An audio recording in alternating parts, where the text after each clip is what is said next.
Alright everyone, what's up? Epo Dempsey Roll here, aka Rayo, and we're back with more hobby stuff. This is a late night edition to the Epo Dempsey Roll show, the stream. I don't often stream at this time, but sometimes the situation just necessitates that we gotta stream a little later. So that's why we're here right now. Not Slide. What's up, Not Slide? How's it going? So I figured we could get into this a little bit later. We'll wait until, halfway through the stream or something.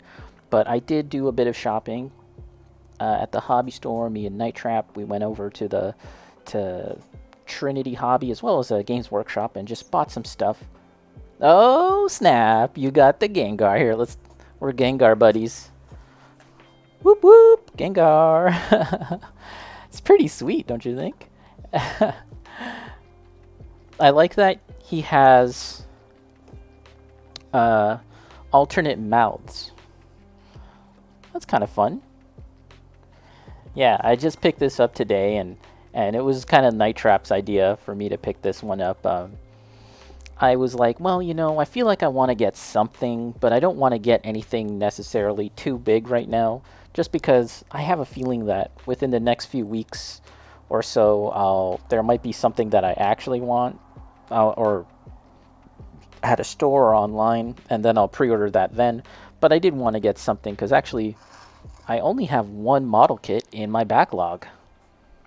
I just have Maydroid Chloe.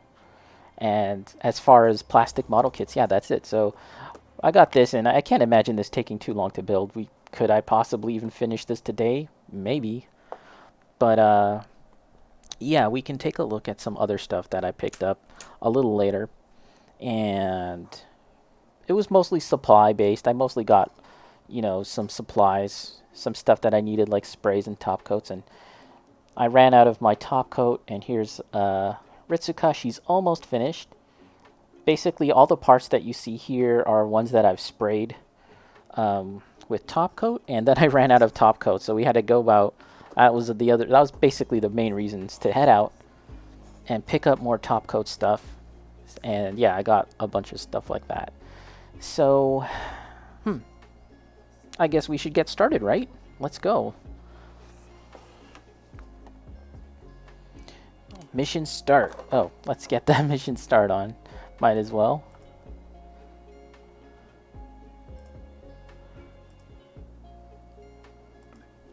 Mission start. So, let's take a look at this box, actually. Let's take a quick look at this box. Gengar 6+. I think I'm definitely old enough to build this, probably several times over. No glue, no tools, no paint. Although I am considering painting this. I did a quick look at what shiny Gengar looks like. I thought, hey, maybe I could paint this guy like a shiny version of a Pokemon. But it turns out that shiny Gengar doesn't look all that different. I thought that shiny Pokemon tend to look like have a different coloration than the main Pokemon. But yeah, it seemed like shiny Gengar was more or less the same. So boring. Made in 2020. They had a couple other ones, including a large Eevee model kit. That seemed like maybe a more elaborate model, but I didn't feel... I don't know, I'm not a big Eevee fan. What does shiny Gengar look like? Yeah, it's... Just imagine this color, but slightly darker. That's pretty much all there is to shiny Gengar, so... Boring. Alright, well, not too many screws, so, not a big deal.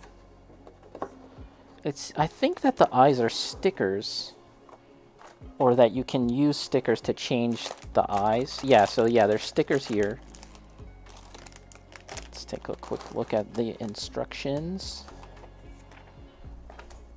How to find the parts. Okay, yeah. How to remove parts. I think it's pretty straightforward. How to place stickers. Put the stickers on slowly and carefully. You say that. Put the parts together. Okay, wow, this is really like super informational.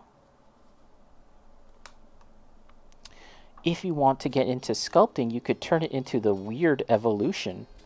Is that's what is that? I have no idea what that is. Let me look it up. Should I just type in weird evolution Gengar? Weird evolution. You know, I'm not yeah, I'm not too good at sculpting, unfortunately. I feel like I need to practice a bit more, but let's take a look at what that is. Mega Gengar. Mega Gengar. Oh, I think I see it. Mega Gengar.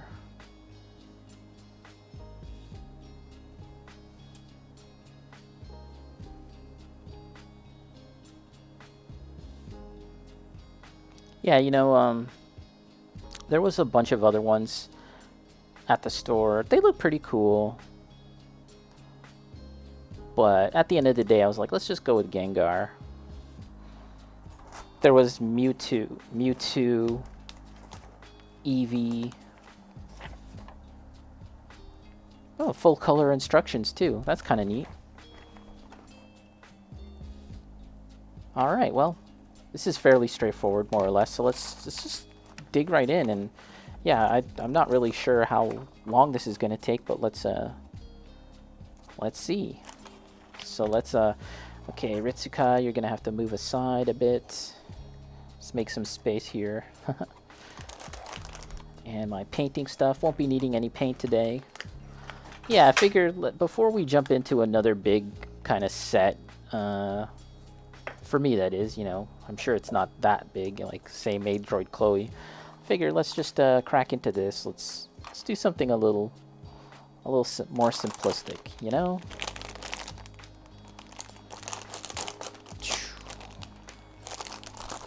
Oh, there's a reason why I have these on hand. These are the wrist parts for Ritsuka Saiki, and there are some extra parts which I think I'm going to need because I bought some extra hands. Third party? I'm assuming they're third party. So yeah, how's it going, Notslide? What have you been up to lately? Aside from picking up Gengar as well.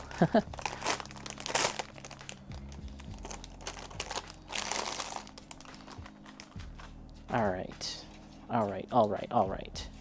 Yeah, I mean, look at this. It's three sprues, and that's not bad. It's not. I mean, these Pokemon are very simplistic in shape, so you know, at the end of the day, how big are they supposed to? How elaborate are these kits going to be? They shouldn't be too hard to put together after all. Oh, okay, there's two face plates, and wow, judging by how big this is, Gengar's going to be a pretty big boy, actually. I thought it might be kind of funny to have this model act as almost like a Pokemon for Ritsuka. But looking at it again, he's kind of big. Oh yeah, and these kits you can just kind of pop out, right? From the thing. You don't even have to use, which is really crazy, and it kind of trips me out that you can even do this. How you can just pop them out like that. And we need A1, A13. Wow, I just noticed something really cute. Can you guys see this? Let me see. The tabs for the numbers, it says 1, but it's also like surrounded by like a Pikachu face icon. Might be a little hard to see. See that? It's like a Pikachu icon. That's actually really cool. Nice little attention to detail. They didn't have to do that, and yet they did. So number 3, here we are. Gengar's a big smiley boy. I guess all Pokemon are smiley. Are there sad-looking Pokemon? I don't know. Okay, so let's do a little cleanup. I can't imagine that I need to do much.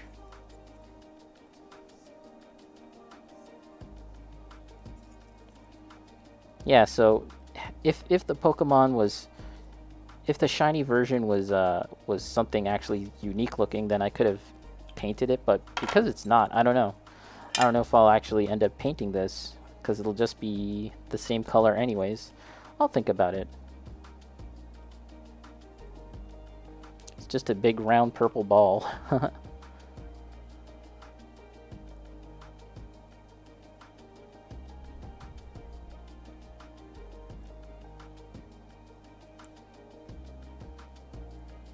There we are.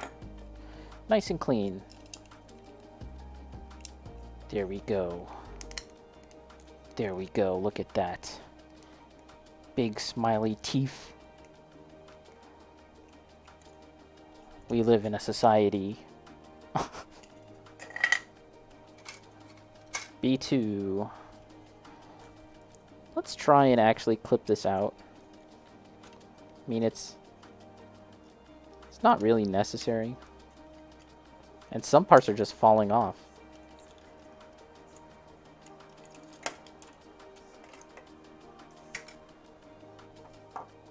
And we need...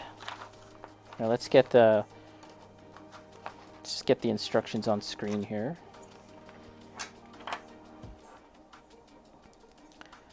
A1. Oh.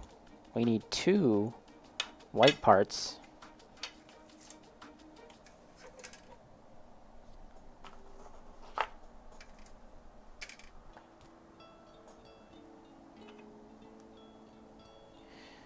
A1 and A2.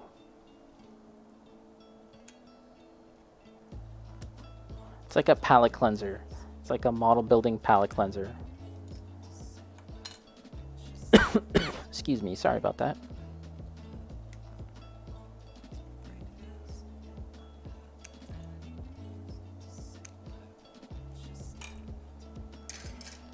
Okay. A1? Oop, I've already forgotten which is A1. This is A1.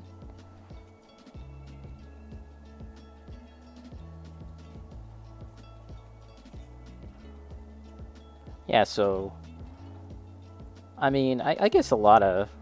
Everyone at this point has at least some sort of experience with Pokemon, right? Like, you know, it doesn't matter how old you are, how young you are. It seems like Pokemon is just that big of a deal at this point. So it's not that special for me to like explain that I like Pokemon. I don't love Pokemon, but I've played a couple of the games. I've watched the show as a youngling. I've watched The Adventures of Ash Ketchum. But I haven't kept up with the show or anything like that. And yeah, to be honest, most of the Pokemon that I remember that I'm fond of are all from this era. They're all from like this G1 era, to use like a Star Trek term or whatever. Like it's like Generation 1 or Transformers rather. I like all the G1 Pokemon. Those are the ones that I'm most familiar with. But I do like some of the more modern pocket monsters as well. When the game first came out, I kind of brushed it off. I was like, meh, whatever. I don't really care about I don't really care. It looks dumb, right? You know, it was just a Game Boy game, and I was already playing... I was playing games on Super Nintendo and stuff, so, you know, the graphics look rather primitive. And even on the PC, I was playing PC games at the time. So I was like, I don't know. Doesn't look all that good. And I even made fun of my friend that was playing it, right? But eventually... I tried it out via emulation, just like, you know, a few months later or whatever, and I was like, holy shit, this is so fun. Just the emulated version. And yeah, I would continue to play or keep in touch with Pokemon a little bit, just trying to, you know, keep up with what was going on. But I wouldn't play all the games. There we go. We've already completed 2 steps. Look at that.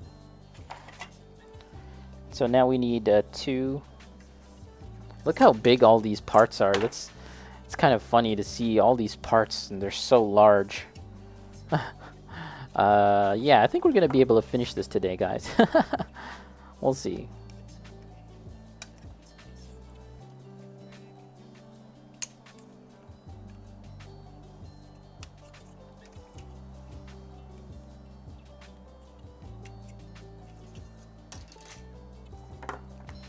No, it's weird. Like at one point when I was playing Pokemon Diamond, that was the Nintendo DS version. I got really into trying to collect them all, right? You know, that's the song. Gotta collect them all. I got really into that. But I did. It's really hard to actually organize all your Pokemon in those games. Like it's hard to like put them into categories, and I don't know. I kind of like having things nice and tidy and categorized by type. So I would actually spend a lot of time just doing that, like collecting Pokemon and categorizing them. I found that to be really fun. Okay, so we need A14 and A15. Here we are. So yeah, I can see that you can actually put stickers on, or you can paint the eyes and little details like that. So I might do that actually. They've actually left a bit of sculpting. They've sculpted a bit of the eyes, so you can kind of just follow along. So that's kind of neat. Let's get our tools out.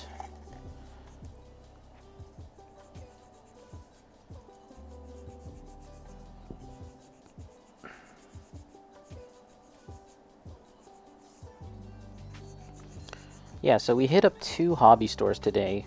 I mean, the Games Workshop store is effectively a hobby store, just focused on one specific hobby. And then we hit up Trinity. But yeah, I don't often go to Games Workshop these days, and it was a little it's always funny coming into these stores, and my main store that I used to go to as a teenager is long gone now. It was in a mall. And I do have fond memories of hanging out at that store. But you know, it seems to me like most Games Workshops nowadays, the vibe is just different. It feels a little different. And of course, you know, in now that you can go to these stores and you can browse around. I visited the same location during like the peak of COVID, if you want to call it that, and it was you couldn't really browse. You could only just sort of tell the guy what you wanted, and then he'd go find it for you. He was like, yeah, basically the store wasn't browsable. So that kind of sucked, especially a store like Games Workshop. You definitely kind of want to browse around, look around, right? I think this is all going to be hidden, so I don't really need to kind of carefully go through all this stuff. So let's not bother. But yeah, I always just have this weird feeling about going to Games Workshop now, because it's just like, I just remember it being a really cool, chill place. Not chill, but just a cool place to hang out sometimes. And now it's like, it's kind of different. Okay, so now we put just like this. It's all very straightforward.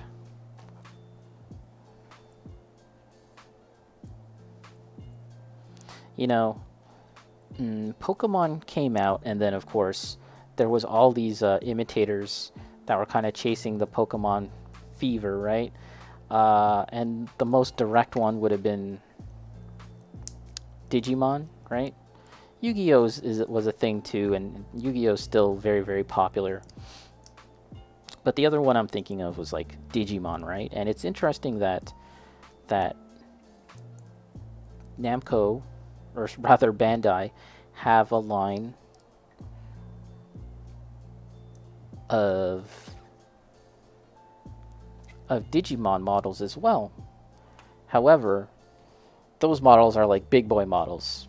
You know, they cost as much as a high grade, or somewhere in between a high grade and a master grade, or a real grade. Maybe somewhere around some of them at least are quite large.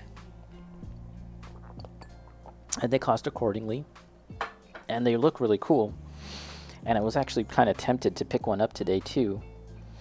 But I was like, I don't know. I just want something kind of small today. I'm not really looking to buy something big. So, yeah, just a model to kind of mess around with. Okay, so there's something here. Pick the stickers you like for its eyes. So, oh, it's not on camera, sorry. Sticker 1. Sticker 2. Okay, so basically you can change the eyes so that they're looking off to the side using the stickers, right? But I think we're going to just stick with this, right? Don't really need to change it up. And it's purple now. But I can actually go in and paint these. We'll do that. We don't have to do it now. We're just going to loosely assemble this guy.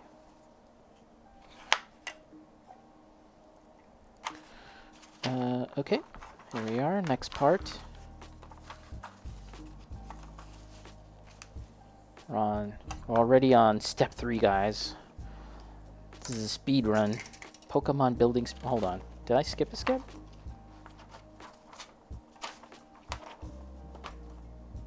Oh. Oh. Oh, yeah. I'm gonna put this into the pink thing. This big, chunky. This has got to be the biggest, chunkiest single piece part that I've seen yet. Like, wow. It's just a big honking piece of plastic. Kind of reminds me of Lego.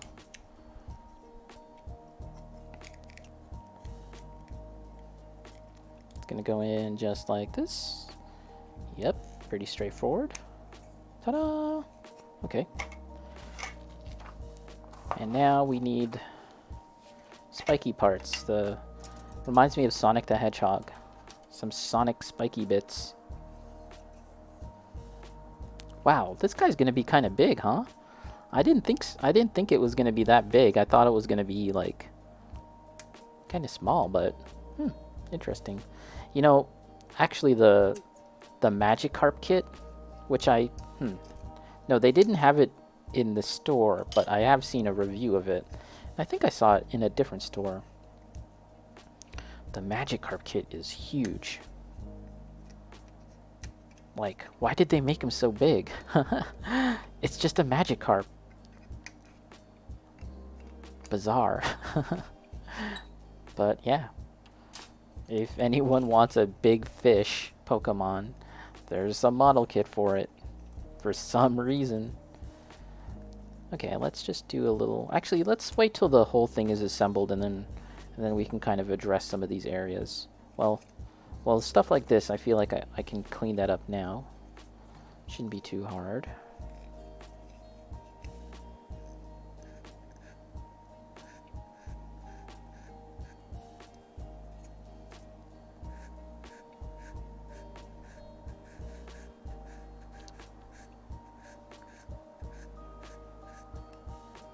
Okay.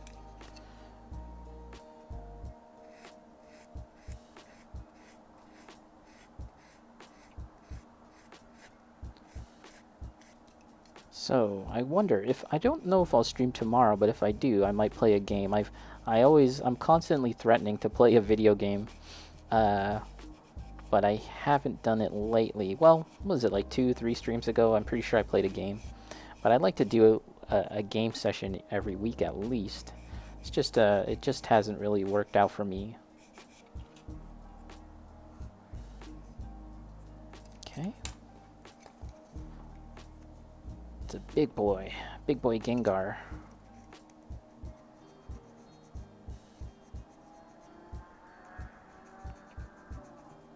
Oh, you know what? At Trinity, we were just about to leave, and my brother was like, "Hey, did you see this?"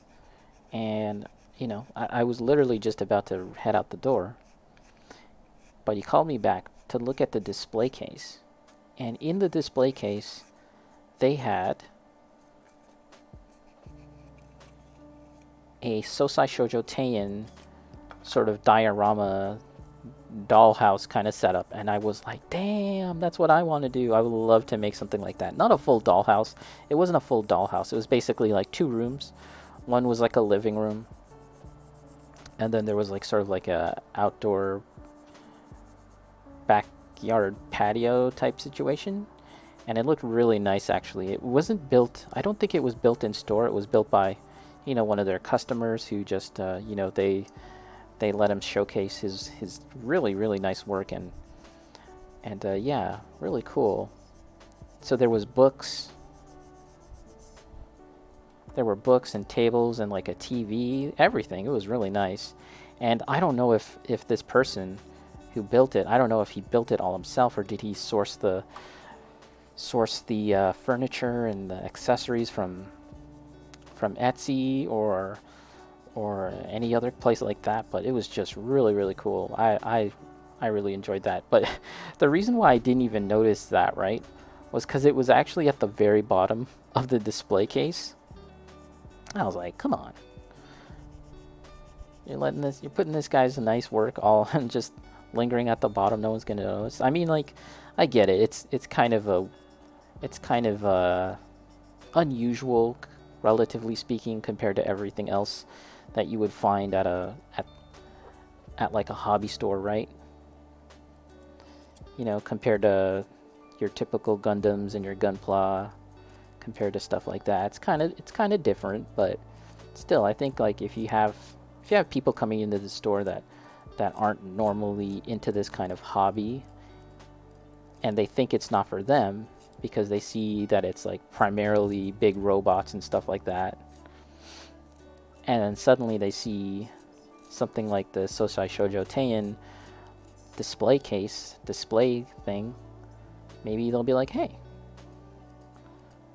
I might be into this. This might be something I could do too, or something I might be interested in after all. I don't know. Just a thought, just a thought. What do I know? Okay. Yeah, we gotta smooth this out a bit more. Take our time. Night Trap, the diorama might be too heavy for the upper shelves. Oh, that's a good point, Night Trap. That's actually a really good point. The models themselves aren't that heavy, but everything else in the diorama, like depending on what the materials they were made out of, like maybe the display part was made out of maybe it's like made out of wood, like the general frame work of it. Could be wood, could be something. It's really neat though. I'll definitely yeah, I know that you took a picture of it, so I'll get that from you at some point, Night Trap, and then I'll post it on my Instagram or something.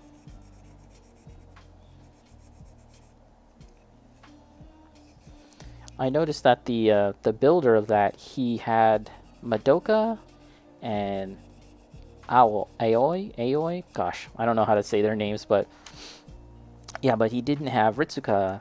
He only had those two. Okay, these go on just like this. The fit seems really snug. And I'm always a little worried about really, really tight and snug fits. Just because let's take it apart and we'll just cut. Oh, you know what? Bacon is always getting flamed on his on his stream for not using not picking up a parts separator. I should get one too.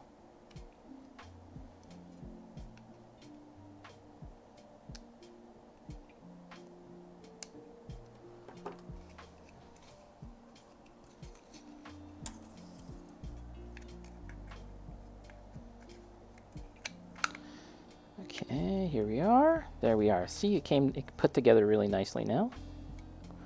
And now we put the big bubblegum looking part just like this. Once again, let's take another quick look and ensure that everything is nice. Let's just do a little quick clip.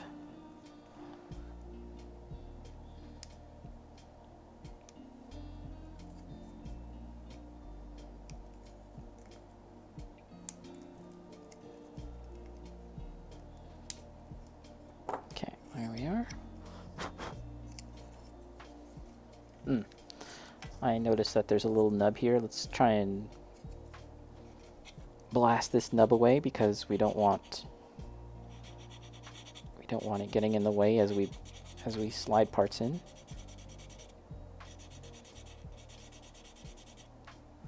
Let's get a brush.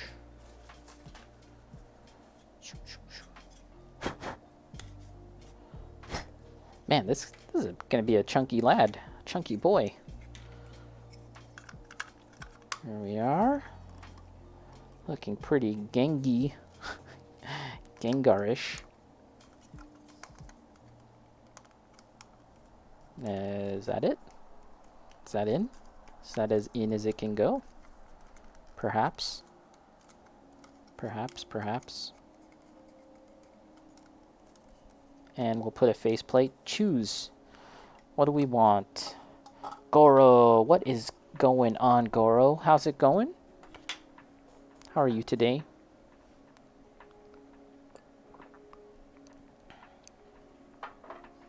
We're building a Pokemon today. Goro, I stopped getting notifications, so I have to keep Twitch open to know when dogs are being broadcast. Yeah, I've been hearing that people are having problems with their notifications. Bacon and other people have mentioned that as well. You're struggling with gouache. Yo, you're painting with gouache. Oh, cool. That's so exciting. I haven't touched gouache in a long time. That's really, really interesting. What do we want? Let's go with the big open mouth, because I think if we use this big mouth, we can then insert the tongue. The iconic Gengar tongue. There we go. There's the faceplate. And this part you do not want to glue, right? This is the part that you're going to want to have come off and on. Look, he's looking already very Gengarish. Look at that. Look at that. This is a very satisfying build just because it's so quick to do.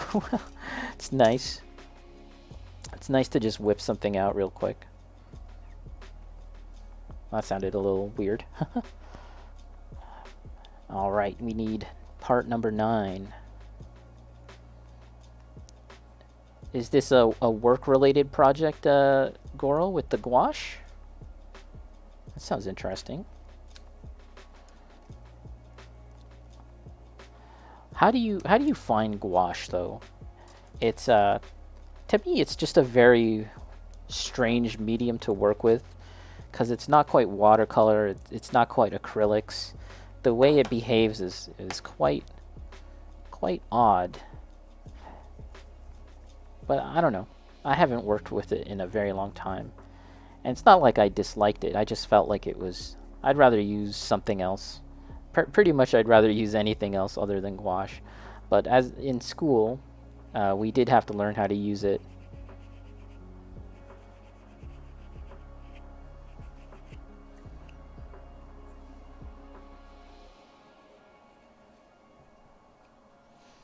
Back in college, my first year, there was like a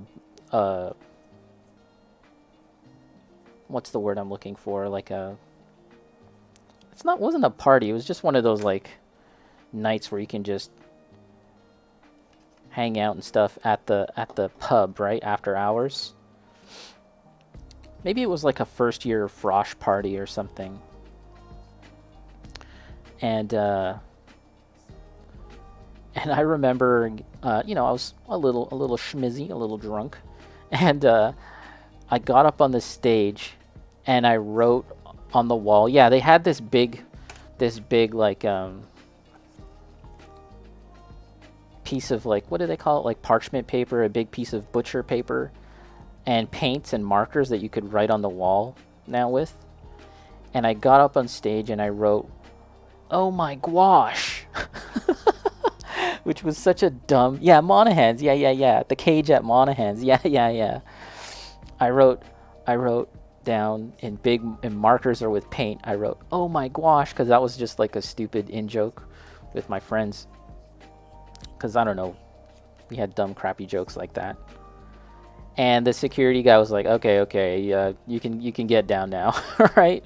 He's just like, just come back down, please, right? I was like, yeah, oh my gosh, and I got back down and just carried on with the night, right? And a year later, right? A year later, my roommate at the time brings in a couple of friends, right? And he's like, hey, I want you to meet my roommate. His name is Ipo, right? And this other guy, right, who I didn't know. I don't know this other guy, right? He goes, hey, weren't you the guy at that party last year? And you got on stage and you wrote, oh my gosh? Sounds like a Cavino joke. Nah, this was before our first year of illustration. So yeah, it was entirely zero Cavino. But yeah, just it was really funny the fact that someone even remembered me and that dumbass joke. Here we go. Gengar has a tail now. Oh my, weren't you that? Oh my gosh, guy.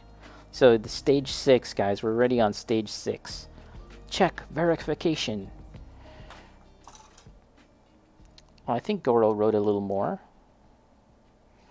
Goro, no, I am tormenting myself because of some hounding inner demon that tells me if I can't do it, I'm not true Bushido regarding using gouache.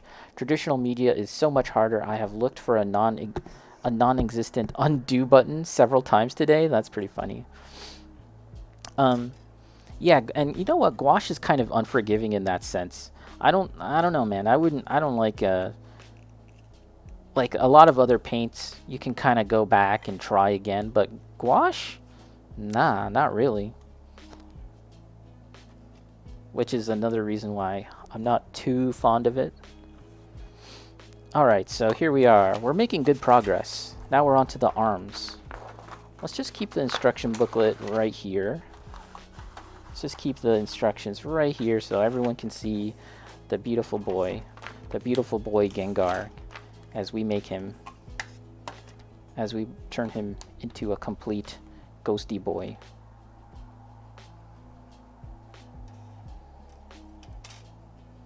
Seven.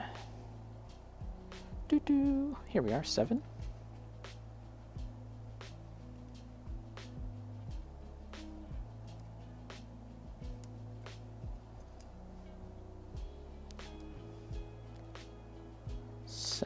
Do we have to do this twice?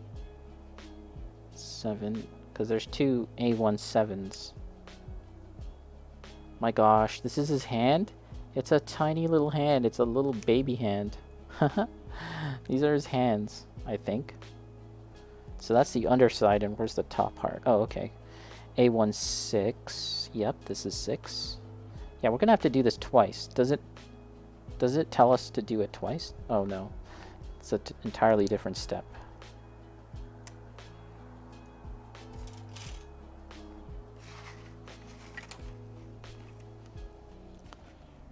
Okay, and this just goes like this. So this is something where I think we are safe to glue this if need be. I won't do it just yet, but I think it'll be okay to do that.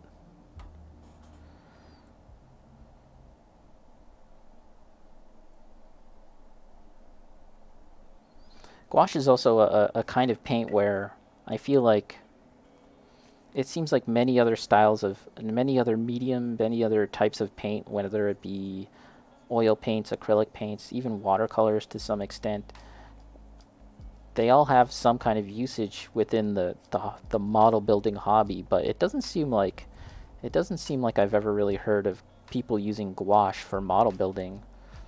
And I can see why. It's because, as we were talking about, it's kind of hard to take things back with gouache. So that might be an issue. And yeah, the results, it seems to me that like gouache was really useful for like graphic design, if you want to create more bold and flat kind of imagery. And I suppose, yeah, you could, like, there are famous painters that have painted with gouache and they've created, like, really rendered images. I think, doesn't Alex Ross use gouache along with airbrushing? I think he might, actually.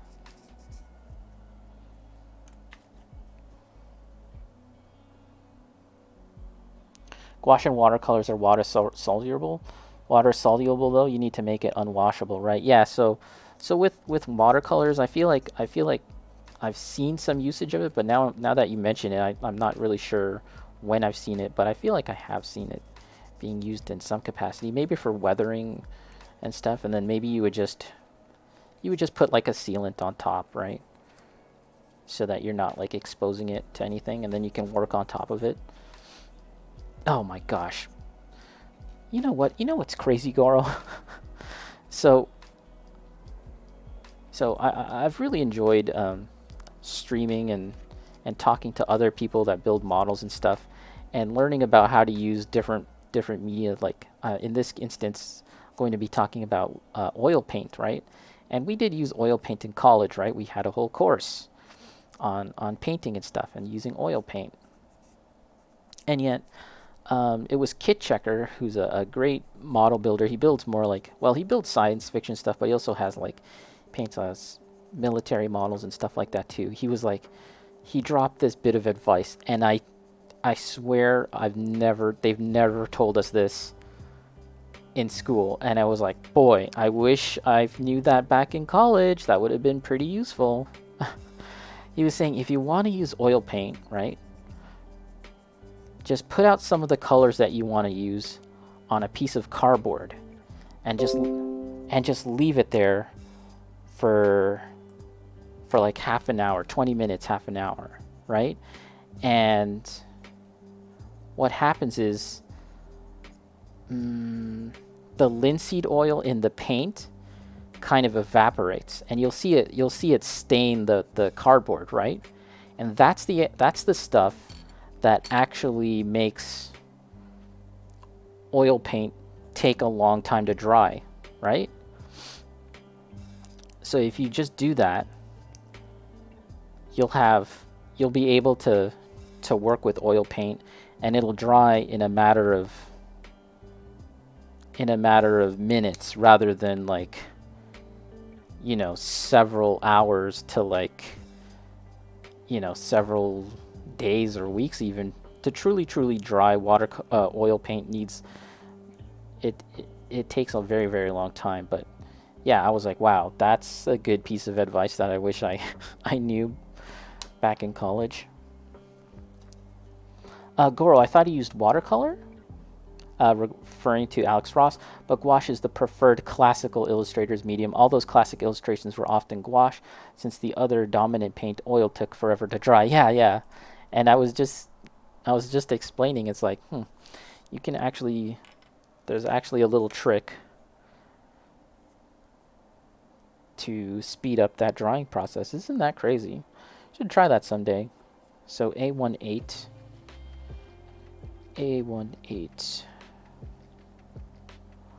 Where be A18? Here we are.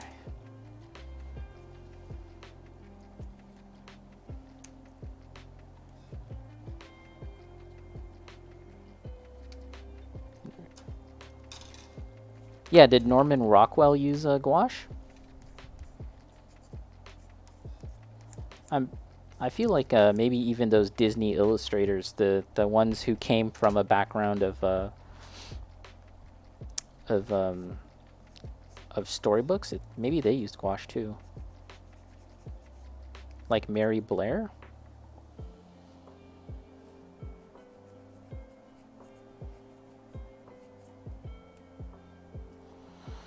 Okay. So there's the hand, and then there's the arm, and bada bing, bada boom. Okay, that was easy. But let's actually do a little cleanup on this. I noticed that I didn't take out this little bit here. Goro, I think Rockwell was oil, but Disney illustrators with gouache. Right. And backgrounds in animation. Right.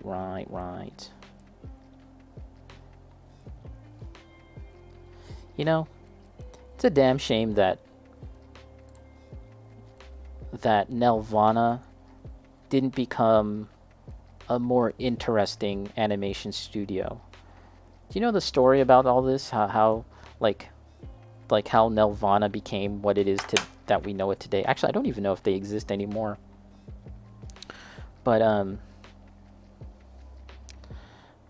it wasn't too long ago that I was watching this movie, this animated movie called Rock and Rule. Are you familiar with that, Goro? The movie Rock and Rule.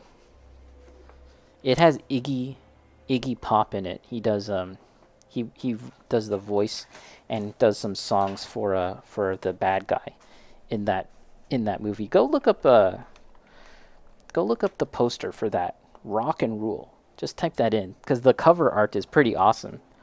It's a movie that I feel like every furry should watch. But it's also pretty cool and it's Canadian and it's from Nelvana.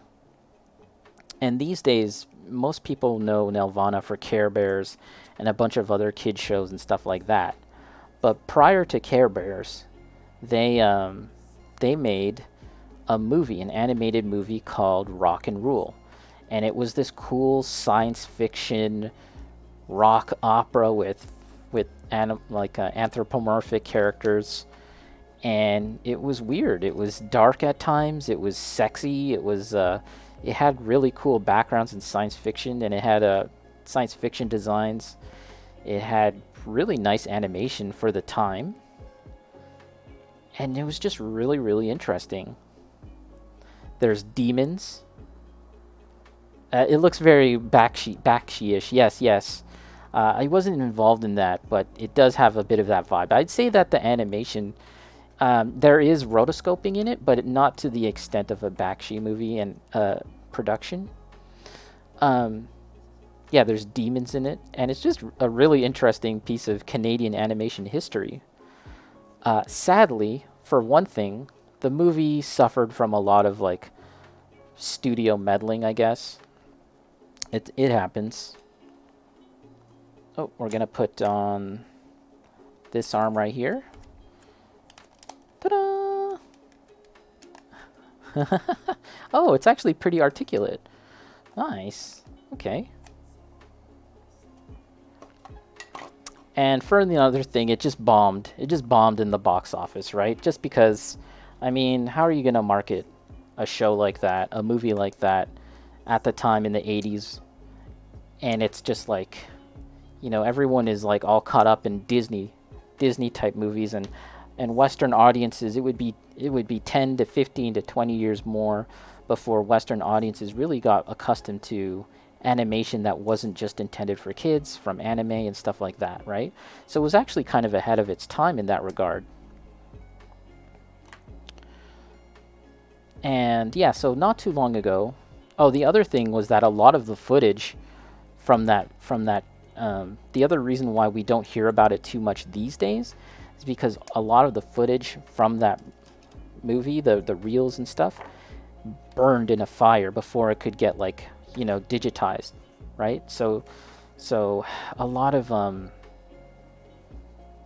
what you see on the internet, what you can find of it, it's like the video quality isn't the best. There might be DVDs of it or something, excuse me, or something, but yeah, the video quality is not that great. That's another unfortunate thing. And so there's like all this alternate footage, all this different stuff that we just don't really know about, or it's just secondhand knowledge or something. Very unfortunate. But yeah, that sucks. Yeah, adult animation has always struggled, or animation for teen adults. Yeah, and this would have come out around the same time as heavy metal as well. Me and Night Trap, we kind of had like this period of time where we were just watching animation like that, like heavy metal, which was also a Canadian production. There's something about animated metal rock movies coming out of Canada for a weird brief moment in time, amounting in two movies.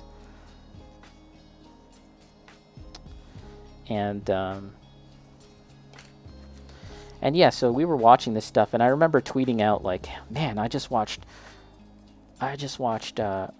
Rock and Rule for the first time in a long time, and I thought it was pretty great, right?" And someone that I follow, a Toronto-based comic artist, uh, we're just like, yeah, we just kind of like floated around the same circles for a little bit, I guess.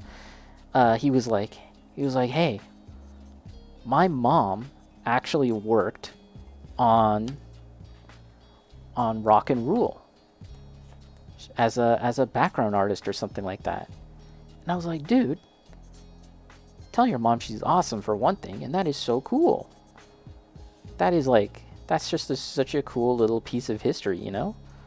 And yeah, he was going on to say everything that I was talking about just now about like, yeah, sadly it just came out at it was a little bit ahead of its time and stuff like that. It's not a perfect movie by any means, right? It's very it feels a little scattered, and if it was made today, there might have been a better focus on committing to a certain feel and a certain vibe. But it was, for what it was and the time, I still feel like it's quite good. There we go. We've got all our parts. But Goro, yeah, that does suck, unfortunately. But yeah, so because of the failure of that movie in the theaters, right? Because it bombed, Nelvana still wanting to be relevant and in business, can't blame them, right?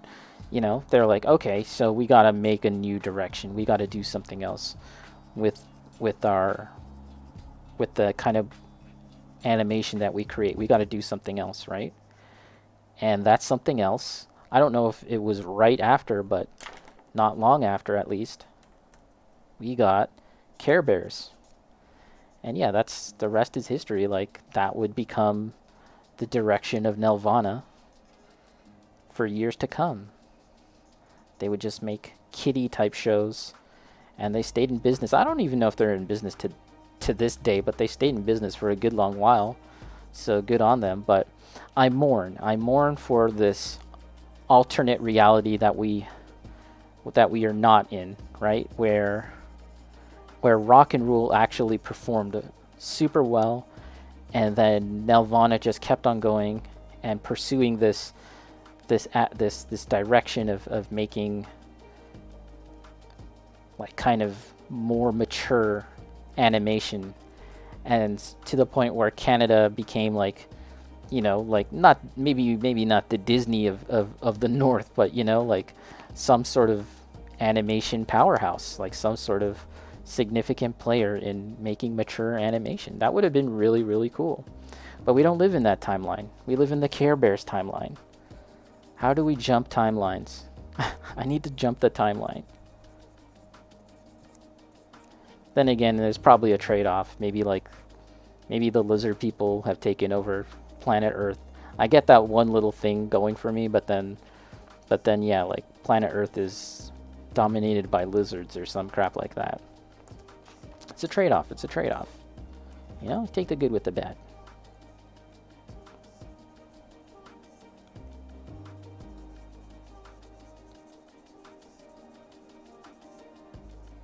It's a really nice day today, by the way, over here in Ontario in Canada. Sun shining, not too hot.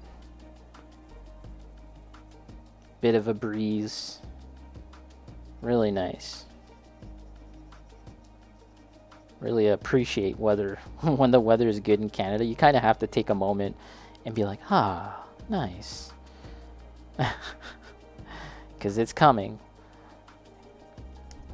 As the Starks say. Winter's coming. I don't want it. I don't want it. What don't you want, Jon Snow? You want your aunt? I don't want it. Oh, I want that. Goro, specifically Ontario. Winter lasts forever and comes way too soon. Winter's coming. I do love fall. Yeah, fall. I was talking about this with Eddie Spaghetti Twitch streamer that streams in the building makers and crafting category, builds Gunpla.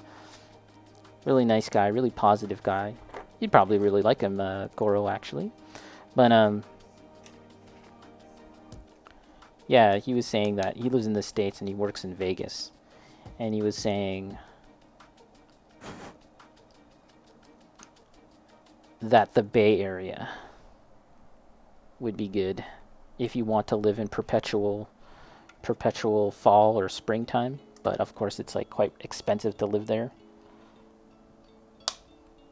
Halloween weather, yeah. Give me something that's like just a little before full like Halloween weather. I think that's what I want. There we go. Look at him. Look at him. He's got his hands. He doesn't have legs just yet. That's the only thing we need to do, I think, is the legs. Let's get a drink of water here, guys.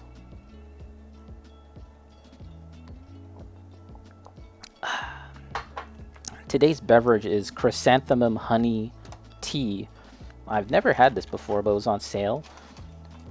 And it's pretty good, I think. Not bad.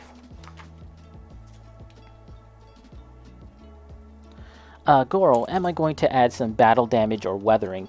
I did not think about that.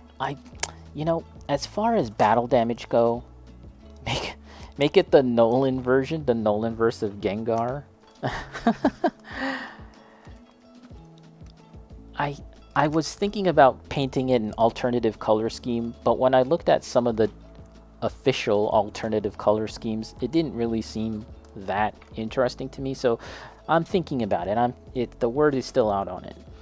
It is, you know, it does have this really shiny plasticky look, which I'm not crazy about. Of course, we can address that in some fashion. And I will be at the very least painting the details of the eyes here. Right now, they're just the same plastic here, but it should have black and white. So at the very least, I'll be doing that and probably doing some lining on the teeth, but we'll see. Maybe we'll go nuts on this thing. It's fairly inexpensive, right? So we can, you know, I don't feel too bad about messing around, but we'll see. You know, I'm actually behind on my Nolan movies. I didn't see the war one. What was that called? I didn't see that one. And I didn't see the newest one, the latest one. Did you see those? Did you like them? Tenet? I didn't see Tenet. It seemed to me, just by like kind of looking at the impressions and the buzz from people, that it wasn't like a full-on hit in the same way that like Inception just really struck a chord with a lot of people. You didn't see Tenet? Was that just because of like timing and stuff, or it just didn't seem interesting to you? I'm always down to see what Nolan is up to, but I just haven't gotten around to it at this moment in time.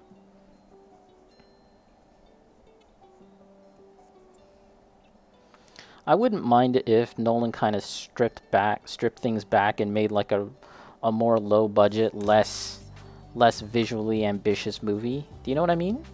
I think if he kind of went back to like his Insomnia and Memento days and kind of made something that was a little leaner, like a leaner movie, I think that might be kind of interesting. But maybe that just doesn't interest him at this point in time. He's just not. That's not what like fascinates him as a filmmaker. So he needs to sort of pursue the things that interest him.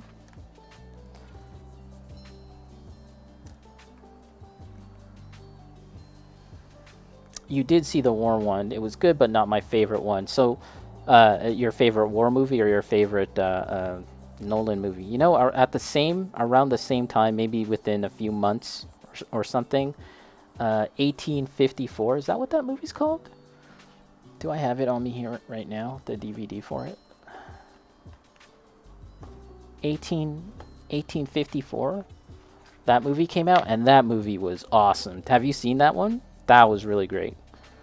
It's kind of like a single shot movie. Of course, they do a couple of tricks, and it's not truly a single shot movie, but it almost feels like a video game in that sense, where you're like behind the back of the character, a third person video game, but it's like all cinematics for the entirety of the movie.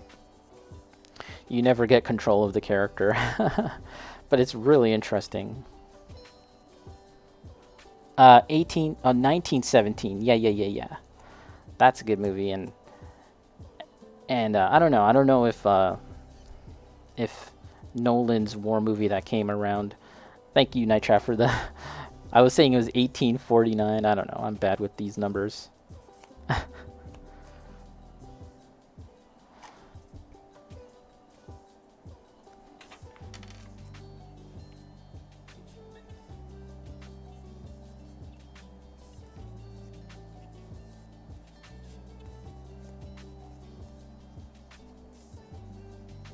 So what's on the docket today, guys? Are we getting another heaping helping of Goro goodness? Will Lord Goro be streaming today?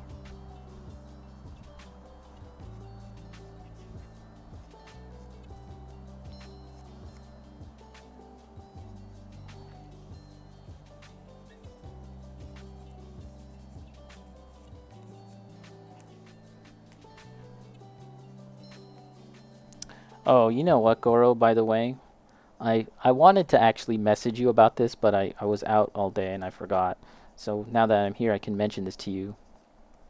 I I did not watch the entirety of your stream. I bounced sometime after. You did not quite finish the Game Pro, right? Ah, you want to try to do some drawing tonight. That is to say, you want to draw off stream, or do you want to try drawing on stream? Either way, that would be neat. But today, Night Trap was like, "Did you see that song that Goro played?" I was like, "Huh? What are you talking about?" He played he went on break and he played this song off stream. Gotcha, gotcha. All right, cool. No pressure, man. That's cool. That's cool. One day when all of us end up streaming and it'll be a 4-hit Ninja Dog combo, there has to be some kind of like special animation that plays. A trophy needs to drop. A special trophy needs to pop when there's a 4-hit Ninja Dog combo. But yeah, so back to the thing I was explaining. You went on your break, right? And so he showed me this after, like this morning or something, or yesterday. He's like, yeah, he went on break and he played this song where there was just swearing. It was just a lot of swearing. I was like, what the heck is this? So he plays it for me, and it takes a second. And yeah, there's a lot of swearing. It's just like, fuck, what the fuck are you doing? It's just like this like techno beat to swearing. And it took me a moment, but I put two and two together, and I was like, oh my god, do you know what that is? That's Christian Bale cussing out like the lighting guy or the mic guy because he made eye contact with him or something. And someone had the genius idea to make it like a some kind of techno dance remix. And it was awesome. That was really funny. I had a good laugh out of that. That was funny as hell, man. Oh, check verification. Okay. I think this really can't go any other way, so yeah, I can't really make a mistake. I say that, but watch me make a mistake. Okay, yeah, that looks good. We're good. And now we need B4. Where did you even find that, Goro? Revolution's bailout. But that was brilliant, man. That was brilliant. It just puts you in a good mood and a fun mood, like while you're on break, you know. Good stuff.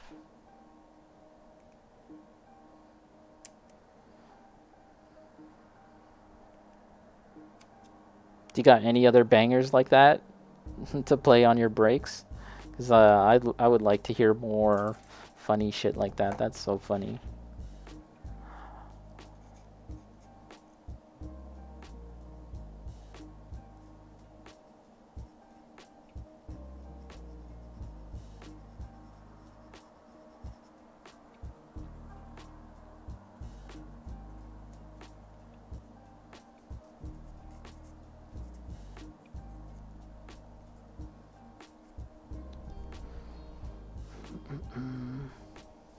Pretty interesting how Christian Bale is a cross-universe star, comic book movie star, where he's appeared in both the DC universe and now the Marvel universe.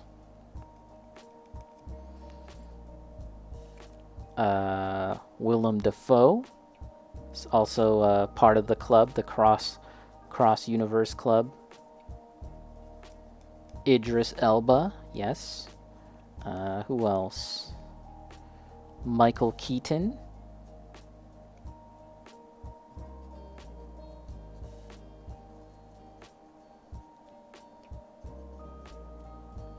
I'm sure there's some other ones. I can't think of them right now.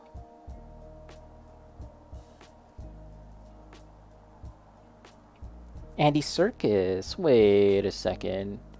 Oh yeah, Andy Serkis, because he was Alfred. Right. Who was Willem Dafoe in DC? Yeah, Aquaman. Yeah. You know, I said that and I wasn't even thinking who it was. I just somehow knew that he was in one. But yeah, that would have been Aquaman. A lot of older actors. Oh, Michelle Pfeiffer.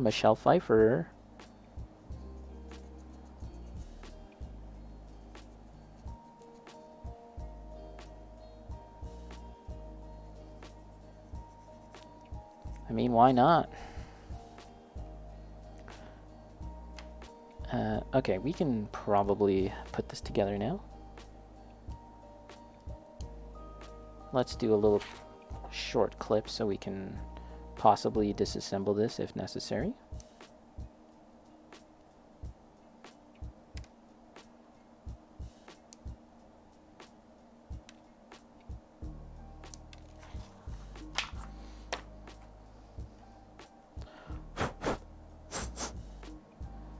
There we go.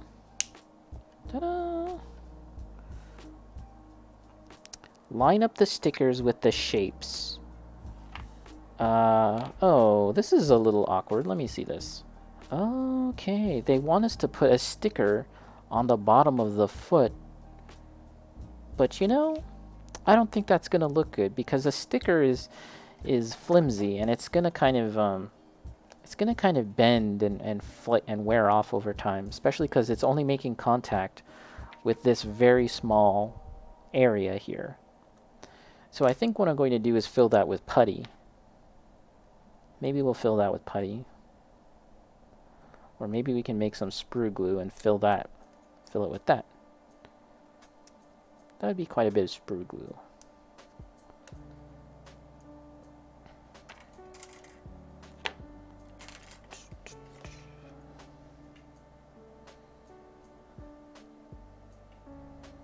Let's clean this up.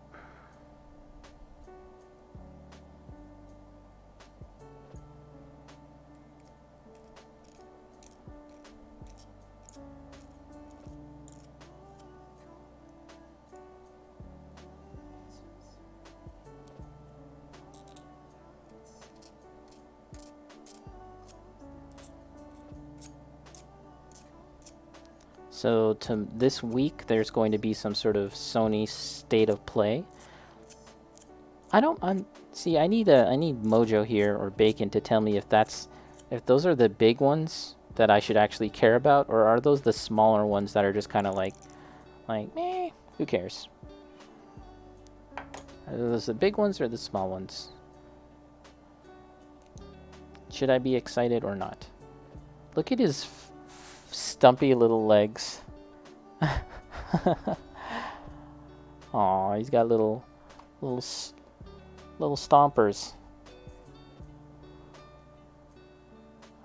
Aw.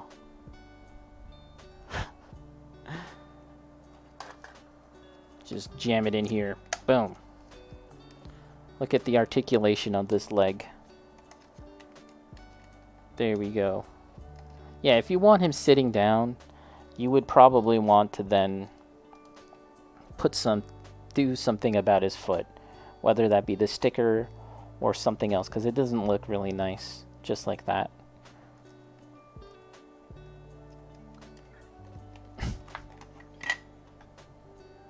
Alright, so now we have to do the other leg, which is, you know, basically just a mirrored build.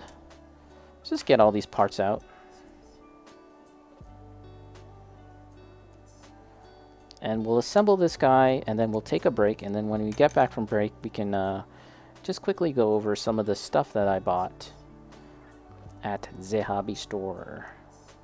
And then maybe we'll wrap things up, because I am not anticipating having a long stream today. We'll see. I'm not, you know, we'll just play it by ear. We'll see.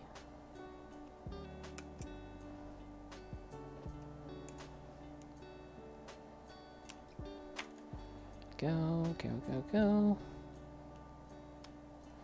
It's pretty wild how many plastic kits Bandai make. Like, you know, we're just talking about everyone within this hobby mostly thinks about their Gunpla output, but they make stuff like this Pokemon, they make the Kamen Rider model kits, they make Dragon Ball models, they have the 30-minute missions, the 30-minute sisters. Like, it's a lot.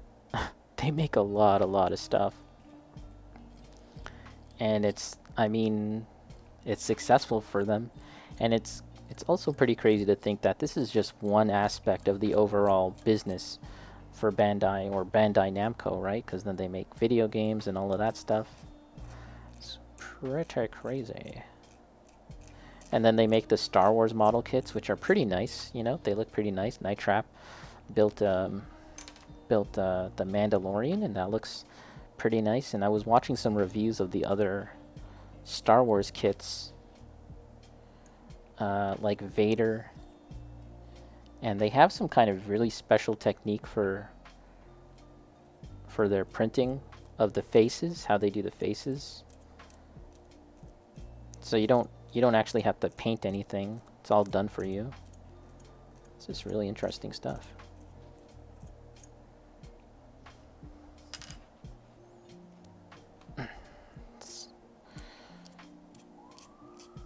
Uh-oh. Guys, can you hear that? The cops. The cops.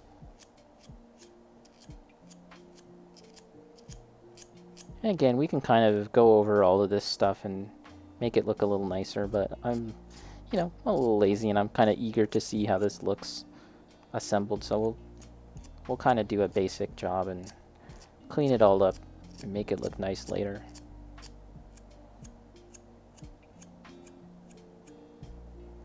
Yeah, there's a little bit of a mold line that we can kind of go around here. Let's try and do a bit of this now. Let's try and not be lazy.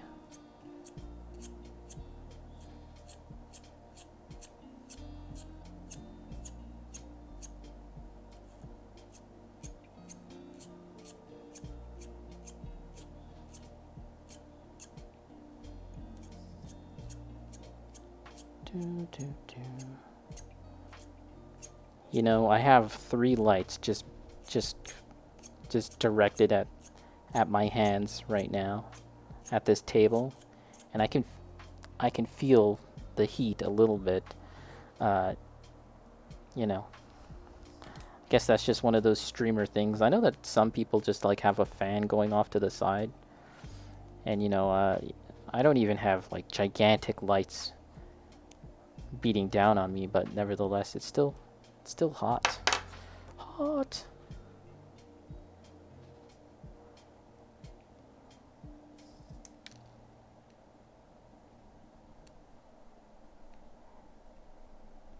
There we are. And this part here, did we get a look at that? Okay.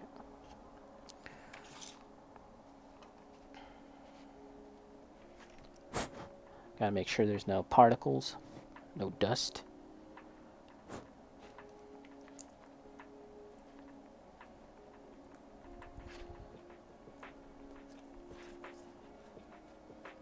Here's a little nub action.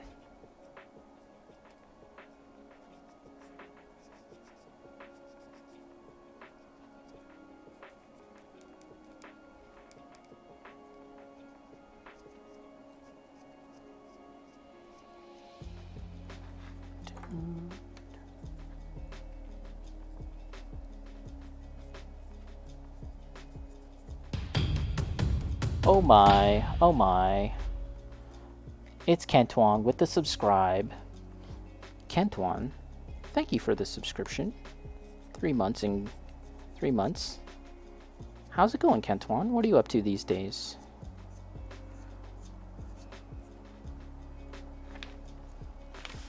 Okay. Let's see. Got the right orientation here. Because I heard that sound effect, and I've kind of forgotten what each sound effect signifies. So I was like, whoa, what is that? Okay. There we go. And then we need a little feet. Oh, about to stream with some Elden Ring. That's exciting. Okay. And we gotta get the foot. Did I get the foot? There we go. Nice. Have you decided what class you're going to be playing as?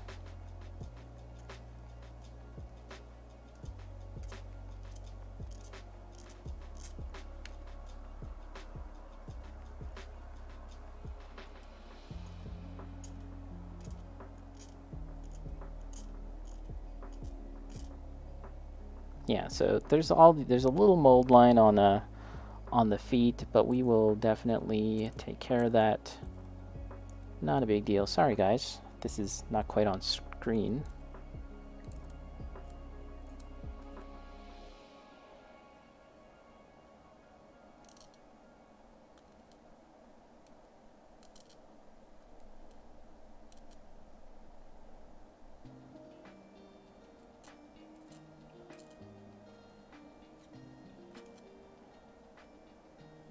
Okay, here we are.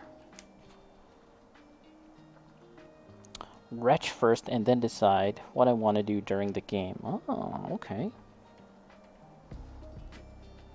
Yeah, so we need to do, if anything, these seams here, they could get some sort of putty or sprue glue attention. We could do something about some of these seams down the leg.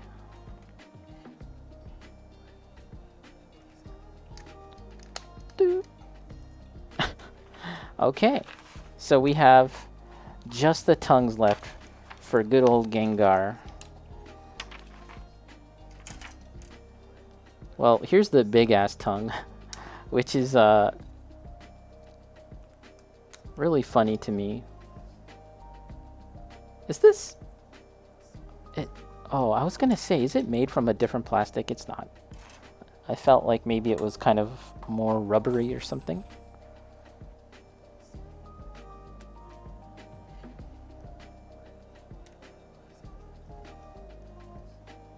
There we go, and then there's the small tongue.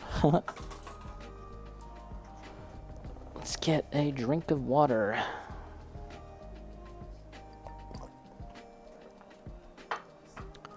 All right.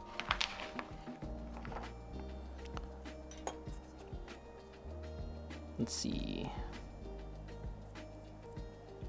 Yeah, I thought maybe the tongue was going to be a little different in texture, like a rubbery thing, but no, it's the same. It's the small tongue. You know, I was considering getting the entry grade new Gundam, because I really enjoyed building the entry grade RX-78 too. I enjoyed building that. I still have to paint it or do something more to it. But I was like, well, you know, I hear it's a really good kit, the new Gundam. And again, it wasn't that much. It was actually just $1 more from this.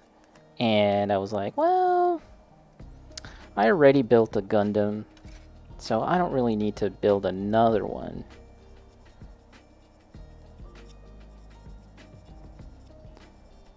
Not when I have that other one still waiting to be completed. And I don't feel like it's going to be very hard to pick up the new Gundam. you know, it's just going to be one of those kits that Bandai mass produce and make a lot of. At least that's my guess. I could be completely wrong, and then you know, in a few weeks I'll want to buy it, and then it's just super hard to get. But it seemed pretty easy to find, I think. I think it'll be pretty easy to find in the future. My guess. That's just my guess.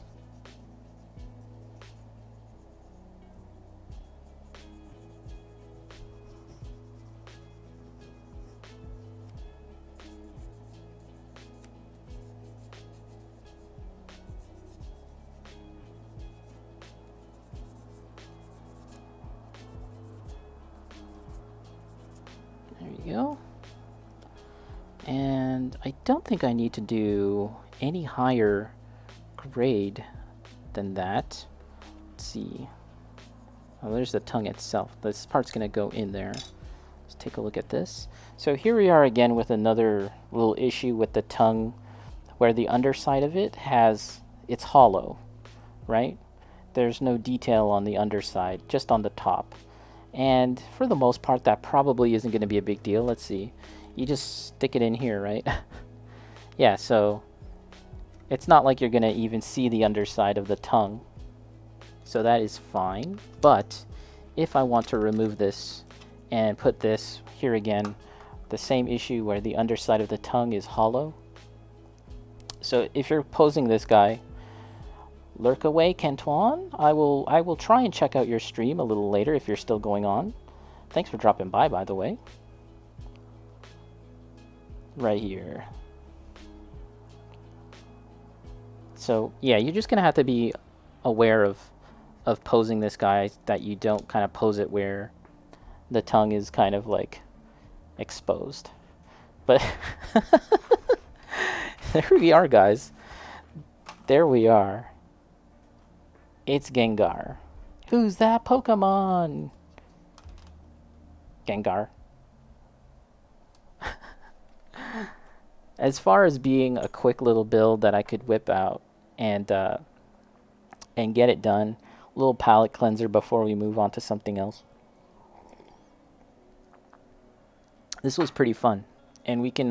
There's more that we can do to it. We can paint. We can do some painting, but yeah, and he's actually more posable than I thought he was going to be. Like here you have his arms, right? And his legs, and I thought maybe at best you could move his arms up and down, but you can actually rotate them here like this, see? Woo! And they can go up and down from what would on a normal human be like, I guess, his shoulder. But since he just has this teardrop shaped appendage, I can't really tell what's a elbow and what's a wrist and what's a shoulder, I guess. But yeah, there you go. There you go. There isn't a way to kind of tuck in his hand so that it kind of makes like it kind of becomes flush within this cavity here. That's one criticism I have. Like, if they could make it so that it would be like this, you know, you could do something like this so that you don't see that hole, right? But instead, it just kind of goes like that, and then yeah, you're gonna have this kind of like dark area kind of exposed. And again, the other criticism I have is with the feet here. It's hollow, and I don't really see why they couldn't have made this one solid piece.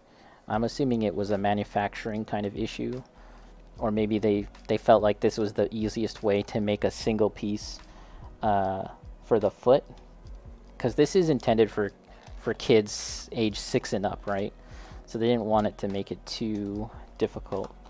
So here we go. Let's take out the tongue. You know, I'm reflecting on Gengar here and the nature of ghosts and toys, and I recall buying Ghostbuster toys as a kid, and the Ghostbusters, they came with a little ghosty guy that you could bust, right? Like, and I think I had Egon. Egon was my favorite, and yeah, there was this little weird ghost that you could, like, I think he was made out of clear plastic, and you could put him on your finger, right?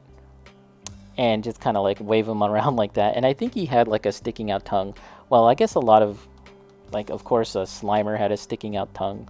So this Gengar fellow here, it comes from a long tradition of uh, of apparitions that stick out their tongue. But let's take off his face, and we can see this. It's kind of scary. And let's put on this right here. This is the other face for Gengar. What a mischievous fellow. What a mischievous looking fellow this Gengar is. But and if we do panel lining, we can kind of make his teeth come out a little more. Actually, we can even do that today, but I'm actually not sure how much I want to do and how I want to approach painting this guy. But there he is. Look at the back, by the way. This is one of those things where the animated character, the 2D sprite of Gengar, the Goro, whoa, was that the tongue? Was that related to the tongue here?